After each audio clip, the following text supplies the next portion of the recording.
الرحمن الرحیم. السلام علیکم ناظرین. پروگرام وسیم سٹاک کے ساتھ میں ہوں آپ کا میزبان محمد وسیم اکرم میو. پچھلے 2 ہفتوں کے دوران اس خطے میں یکسر تبدیلیاں رونما ہوئی. سب سے بڑی تبدیلی اسرائیل اور ایران کی کشیدگی کی صورت میں سامنے آئی.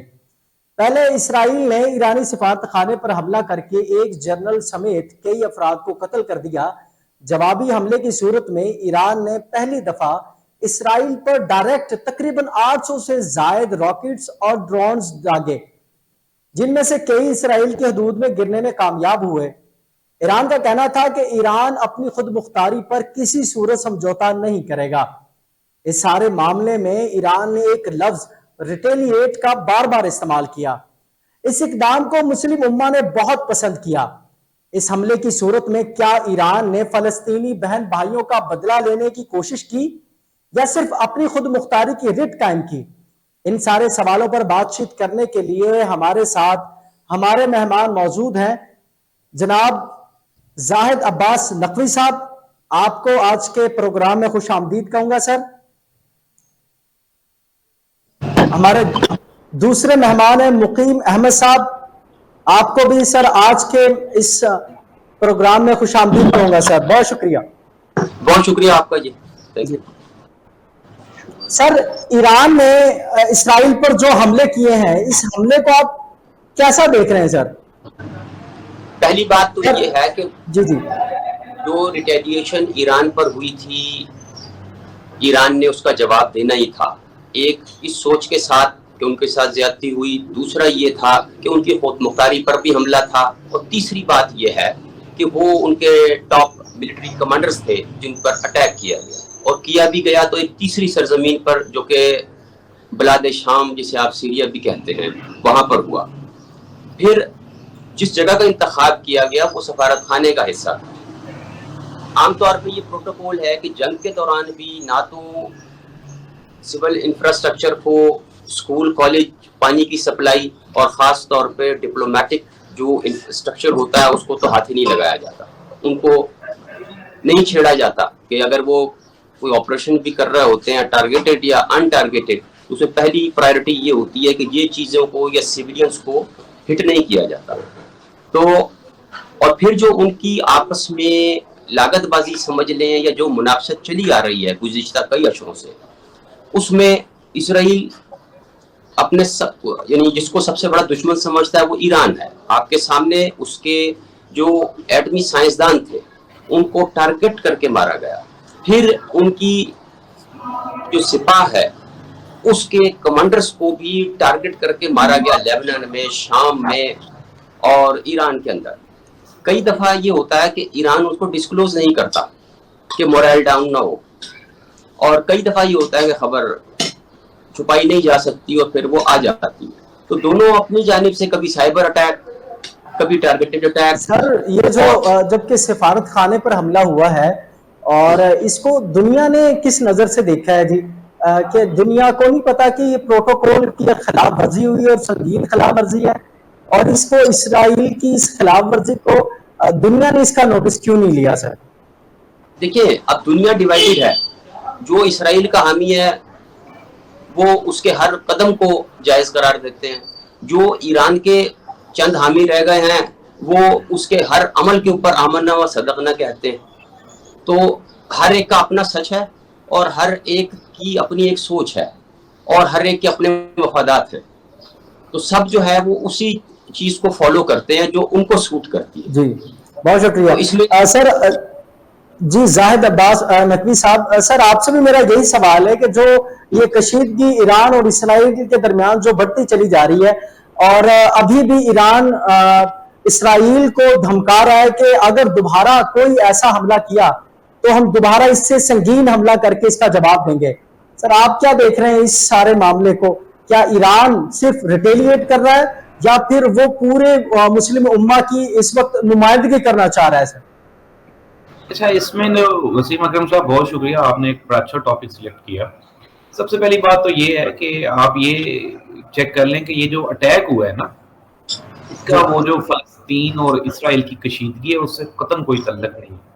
جی قدم کوئی لینا دینا نہیں ہے. اگر تو ہم جذباتی ہو کے سوچیں تو پھر تو ہم یہ کہہ سکتے ہیں کہ جی ایران نے جو ہے وہ مسلمانوں کے جذبات کی نمائندگی کرتے ہوئے اسرائیل پہ اٹیک کر دیا. تو ایران نے اسرائیل کے اوپر اٹیک اس لیے کیا ہے کہ ایران اور اسرائیل کی کشیدگی کا معاملہ ہے. وکیل صاحب نے ابھی آپ کو بتایا کہ شام میں انہوں نے سفارت خانے پہ اٹیک کیا. اس سے پہلے بھی اسرائیل مختلف جگہوں پہ مختلف اوقات میں ایران کو تنگ کرتا رہتا ہے، ایران بھی ان کو جواب دیتا رہتا ہے. ہاں اس وقت جو ایکسٹرا میں یہ کہتا ہوں کہ جو ہم سلوٹ پیش کر سکتے ہیں ایران کو کہ ایران ایک ایسا ملک ہے جو اتنی حکیم صاحب مشکل آپ اور اپنا مائک بند کر دیں پلیز. جی سر، ظاہر سر.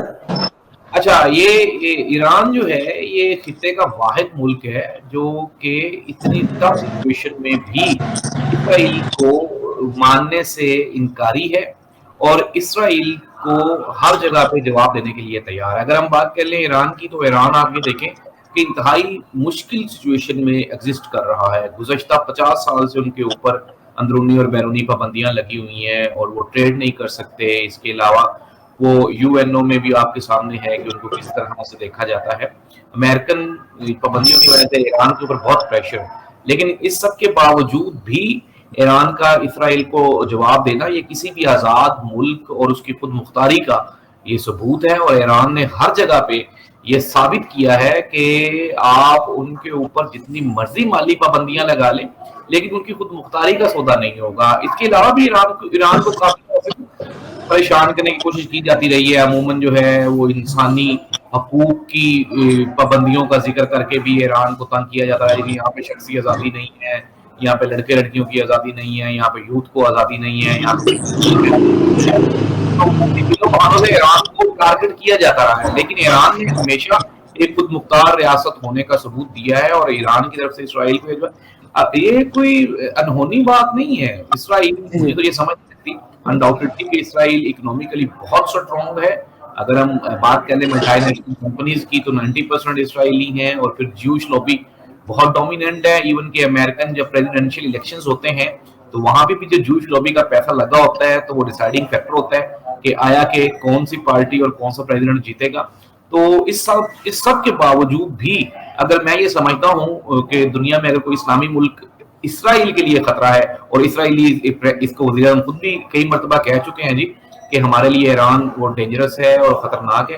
اور اس کے علاوہ بھی اگر ہم اس کو دیکھیں ایک تاریخی پس منظر میں دیکھیں یا اس جی کو جی اگر ہم ریلیجیس اسپیکٹ میں بھی دیکھیں تو وہ جس طرح سے یہ جو جوش ہیں یہ جوش بہت زیادہ یہ ریلیجیس ہوتے ہیں، کٹر یہ ریلیجیس ہے. ابھی ہم نے جی جی ریسنٹلی دیکھا کہ وہ لال گائے کی قربانی اور پھر دجال کو اس کی آنے کی تیاریاں اور یہ سارا کچھ یہ کرتے رہے ہیں. تو اگر ہم اس پس منظر میں بھی دیکھیں تو وہ جو غزوہ ہند اور وہ جو خراسان کا ذکر ہے وہ کالی پگوں والے اور یہ سارا کچھ اگر ہم دنیا میں بات کریں کہ دنیا میں اگر کوئی واقعی کوئی اسلامک اسٹیٹ ایگزسٹ کرتی ہے تو اگر ہم سعودی عرب کی بات کریں تو سعودی عرب تو اسرائیل کو ایکسیپٹ کر چکا ہے اور ان کے ساتھ تجارتی تعلقات بھی ہیں، سفارتی تعلقات بھی ہیں اور امریکہ بلکہ اسرائیل نے یہ کہا ہے کہ جو یہ ڈرون حملے یہ روکنے میں سعودی عرب نے ہماری مدد کی ہے سر. انڈاؤٹڈلی اس میں تو کوئی دو رائے ہے ہی نہیں. ایران کی ہمیشہ مخالفت کی ہے سعودی عرب نے اور اس کی وجہ جو ہے وہ آپ کے سامنے ہی ہے. ظاہر سی بات ہے ایک تو وہ ریلیجیس فیکٹر ہے ہمارا آپس کا اور دوسرا ان کے آپس میں کوئی سفارتی معاملات ہیں ایران اور سعودی عرب کے. تو ایران اور سعودی عرب کبھی بھی ایک پیج پہ نہیں رہے، یہ دونوں ہمیشہ ایک دوسرے کے مخالف ہوتے ہیں اور اس والے ٹاپک میں بھی ایران اور سعودی عرب ایک دوسرے کے خلاف ہیں. اور سعودی عرب تو خیر نہیں ان کو روکے، ان کے مسائل کے روکے. امریکہ نے ضرور اس میں اسرائیل کی ہیلپ کی ہے. تو ظاہر سی بات ایران بہرحال یہ ہے آپ کہہ سکتے ہیں کہ اگر واقع ہی کوئی ایکچوئل جو اسلامک اسٹیٹ ہے جو کہ واقعی اسرائیل کے لیے خطرہ ہے تو وہ یہ ایران ہی ہے. سر میرا سوال آپ سے ہی ہے کہ ابھی بھارت کا ایک بیان آیا تھا کہ ایران اور اسرائیل کشیدگی میں بھارت کا کہنا ہے کہ وہ کسی ایک بھی ملک کی مخالفت یا حمایت کا متحمل نہیں ہو سکتا. تو سر وہ ایک الگ اسٹیٹ ہے بھارت اور پاکستان ایک اسلامی ملک ہونے کے ناطے کیا پاکستان کو کوئی ایک خاص حمایت یا مخالفت کرنی چاہیے، یا سر پاکستان کو بھی انڈیپینڈنٹ رہتے ہوئے جس طرح انڈیا نے ایک بیان دیا ہے اسی طرح پاکستان کو بھی اس سارے معاملے میں انڈیپینڈنٹ رہنا چاہیے؟ یار وسیم اکرم صاحب دیکھیں یہ نا دو مختلف یہ چیزیں ہیں. بھارت اور پاکستان، پہلی بات تو یہ کہ آپ دونوں کنٹریز کا موازنہ ہی نہیں کر سکتے. ہم وہ ملک ہیں جو ابھی تک IMF کے آگے جھولی پھیلا کے کشکول رکھا ہوا ہے ہم نے، اور انتظار کر رہے ہیں کہ یار کسی بھی صورت پہ کسی بھی شرط میں وہ ہمارے کشکول میں بھیک ڈال دیں. بھارت وہ ملک ہے جو IMF کا پارٹنر ہے. بھارت دنیا کی 5ویں بڑی اکانومی ہے، دنیا کی سب سے بڑی عالمی منڈی ہے، IT میں وہ دنیا کی سب سے بڑی مارکیٹ ہے، اور سافٹ ویئر میں، ہارڈ ویئر میں، اس کے علاوہ بزنس میں وہ پوری دنیا میں جانے پہچانے جاتے ہیں. انڈیا ایک اسٹیٹ ہے، انڈیا کا ایک وجود ہے، انڈیا کی بات سنی جاتی ہے اور وہ انڈیپینڈنٹ بیان دے سکتے ہیں. ہم کس طرح سے انڈیپینڈنٹ بیان دے سکتے ہیں؟ ہم تو انڈیپینڈنٹ بیان دے نہیں سکتے. اور دیکھیں کہ اگر بینگ اے مسلم، یا اگر ہم جذباتی ہو جائیں اور فرقتے جذبات میں بہتے ہوئے ہم بھی ایران کی حمایت کا اعلان کر دیتے تو پھر ہمیں IMF سے پیسے کیسے ملنے تھے؟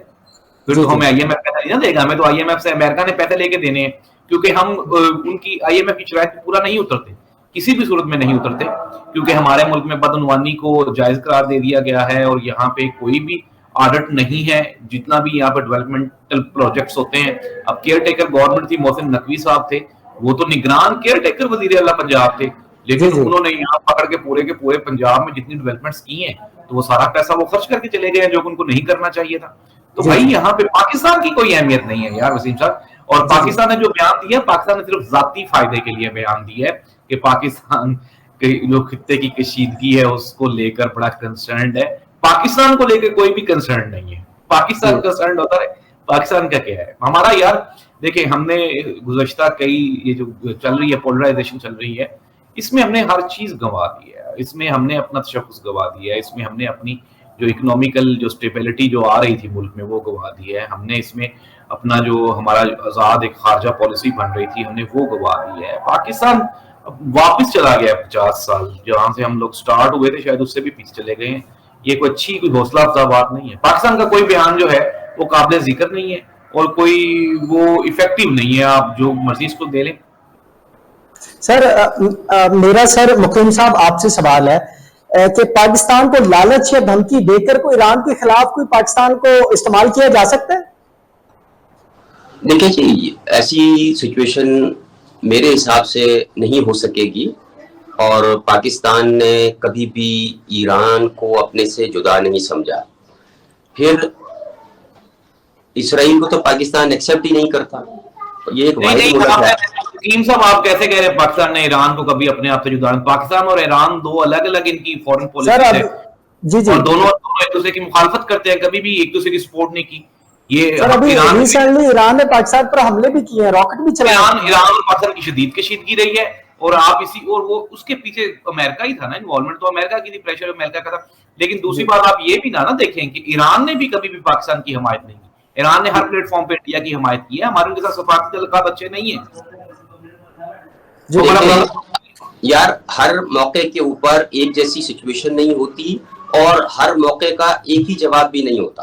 اب ہم جو افغانستان میں اندر جا کے اپنے مطلوب مجرمان کو مارتے رہے ہیں یا ان پر حملہ کرتے رہے ہیں، اب تو کیا ہم نے اس کا مطلب یہ ہے کہ ہم نے افغانستان پہ حملہ کر دیا تھا؟ تو بالکل نہیں مقیم صاحب، یہ بھی یہاں پہ بھی دو باتیں ہو گئی. میں بالکل اس سے مطمئن نہیں ہوں. یہ جو آپ کہہ رہے ہیں نا کہ زاہد صاحب پھر اپنے ٹائم پر آپ بول لیجئے گا اگر آپ کسی چیز سے مطمئن نہیں ہے. میرا نقطہ نظر کو سن لیجئے گا، آپ کی مہربانی ہے.